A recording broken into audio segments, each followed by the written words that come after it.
کہتے ہیں کہ دعا سے زیادہ بد دعا جلد اثر پذیر ہوتی ہے، کیونکہ بد دعا دکھ دل کی آہ ہوتی ہے جو سیدھی آسمانوں کا سفر طے کرتی ہوئی عرش بری پر خالق حقیقی کے سامنے پیش ہو جاتی ہے۔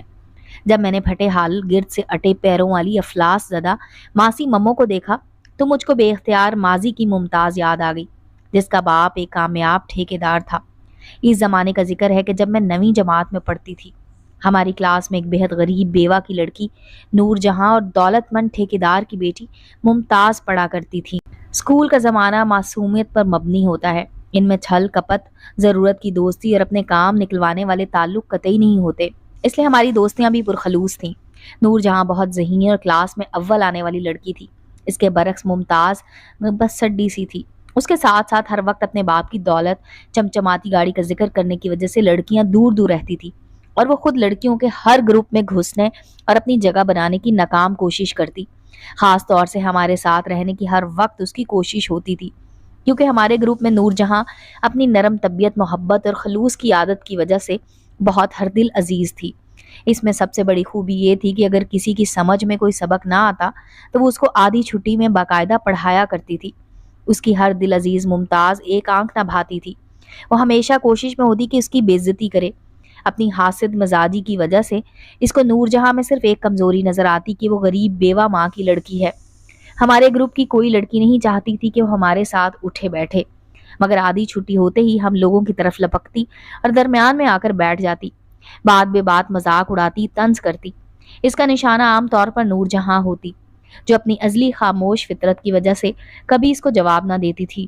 کئی بار اس کی بدتمیزی کے بارے میں ٹیچر سے شکایت کی گئی، اس کو ڈانٹ بھی پڑی، مگر اس نے کوئی اثر نہ لیا۔ ایک دفعہ اس نے نور جہاں کی پیوند لگی شلوار کو دیکھ کر کہا، اس کے پاس بہت پرانی شلواریں ہیں، وہ جمعدارنی کو دینے کی بجائے کل اس کو لا کر دے دے گی۔ ہم سب نے غور سے نور جہاں کی ٹانگوں کی طرف دیکھا۔ پائنچے کے پاس ایک پیوند نظر آیا جو شاید اس کی سلائی کرنے والی ماں نے بڑی شاکی سے پرانی شلوار میں لگا دیا تھا۔ اتنی بڑی توہین پر اس صابر لڑکی پر کچھ اثر نہ ہوا۔ اس نے ممتاز کا شکریہ ادا کیا کہ وہ اپنے پیوند لگے کپڑوں میں خوش ہے۔ کلاس کی بیشتر لڑکیوں کا خیال تھا کہ ممتاز کسی نو دولتی خاندان کی فرد ہے جو جا بجا اپنے ٹھیکیدار باپ کے پیسے کا ذکر کرتی رہتی ہے۔ اسی زمانے میں پتہ چلا کہ نور جہاں کی شادی اس کے کزن سے ہو رہی ہے جو کینیڈا سے آیا ہے۔ ہیڈ مسٹریس اور دوسری ٹیچرز نے اس کی والدہ کو سمجھایا کہ نور جہاں بہت ذہین ہے، اس کو تعلیم مکمل کرنے دی جائے، مگر سلائی کرنے والی بیوہ ماں کا جواب تھا کہ اس کے پاس دینے کو کچھ نہیں ہے اور سارا خاندان اس شادی کے حق میں ہے۔ یہ وہ زمانہ تھا جب غریب رشتہ داروں سے ملنا معیوب نہیں سمجھا جاتا تھا، اور خاندان کے فرد ایسے گھرانے کا سب سے زیادہ خیال رکھتے تھے۔ شادی کے دن ہم سب سہیلیاں اس کی پھوپھی کے بڑے سے گھر پہنچ گئیں۔ وہاں کی خواتین دیکھ کر اندازہ ہوا کہ نور جہاں کا خاندان سوائے اس کے خاصا متمول ہے۔ گھر میں شادی کا ہنگامہ تھا۔ ابھی نور جہاں دلہن نہیں بنی تھی، وہ مائیوں کے پیلے کپڑوں میں ایک کونے میں بیٹھی تھی۔ ہم سہیلیوں کو دیکھتے ہی خوشی سے اٹھ کر ہم لوگوں سے چمٹ گئی۔ گھر میں شادی کا ہنگامہ تھا، ابھی نور جہاں دلہن نہیں بنی تھی، وہ مائیوں کے پیلے کپڑوں میں کونے میں بیٹھی تھی۔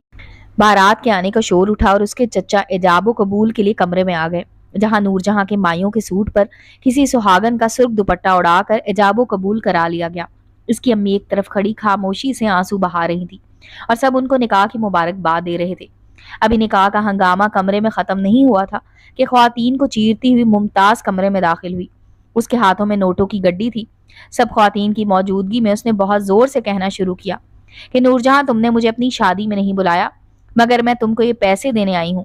یہ صدقے کے پیسے ہیں، میرے والد نے بھیجے ہیں کہ یتیم لڑکی کی شادی میں کام آئیں گے۔ اس نے شاید جان بوجھ کر 1 روپے کی نوٹوں کی گڈی بھجوائی تھی تاکہ دیکھنے میں رقم زیادہ لگے۔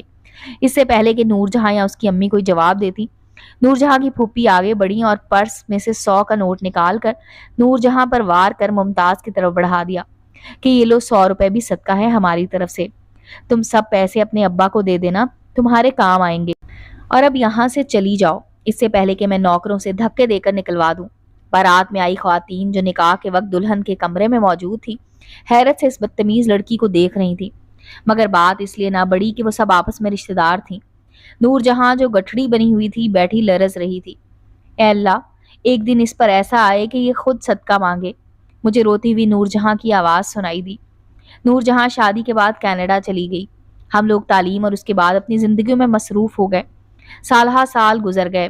پھر ایک دن میری دوست شہناز نے اپنے بیٹے کی شادی کا بلاوا دیا۔